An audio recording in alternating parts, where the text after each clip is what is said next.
Assalamualaikum warahmatullahi wabarakatuh.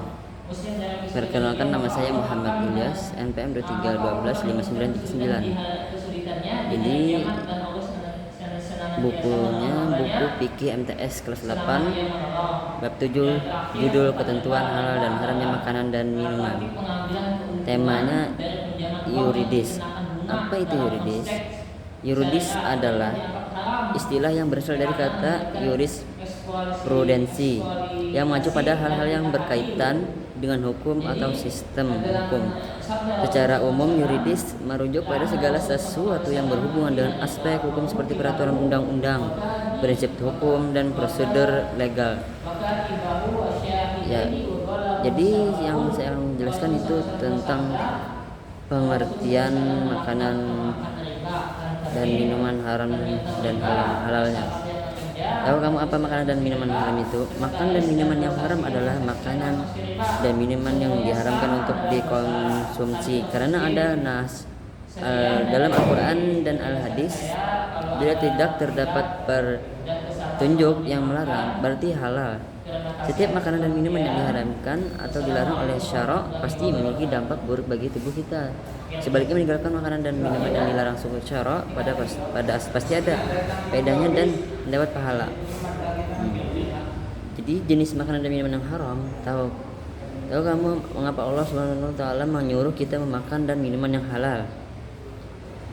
Ternyata makanan dan minuman yang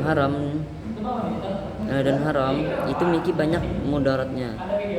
Pada dasarnya segala minuman apa saja halal untuk diminum selama tidak ada syara' Al-Quran dan hadis mengharamkannya.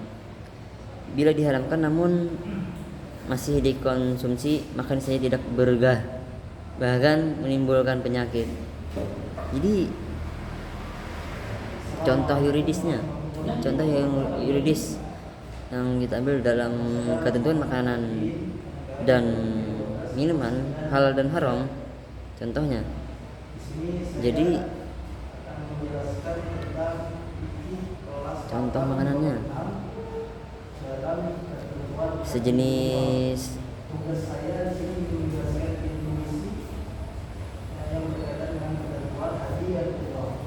produk yang mengandung bahan yang haram seperti lard atau lemak babi atau bahan pengawet yang berasal dari sumber haram. Jadi dapat konsekuensinya atau sanksi pelanggaran terhadap ketentuan halal dan haram.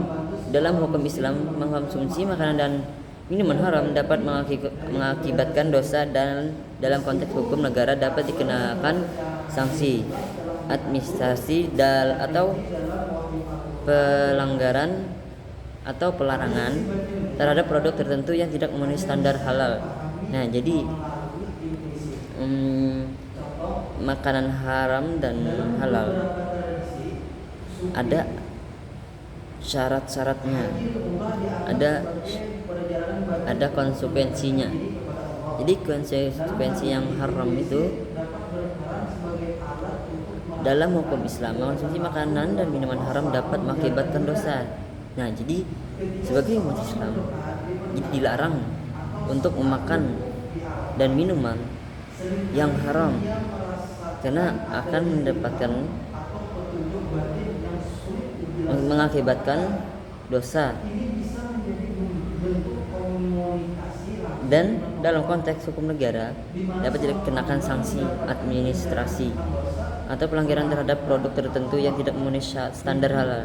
Ya, sekian, terima kasih dari saya. Wassalamualaikum warahmatullahi wabarakatuh.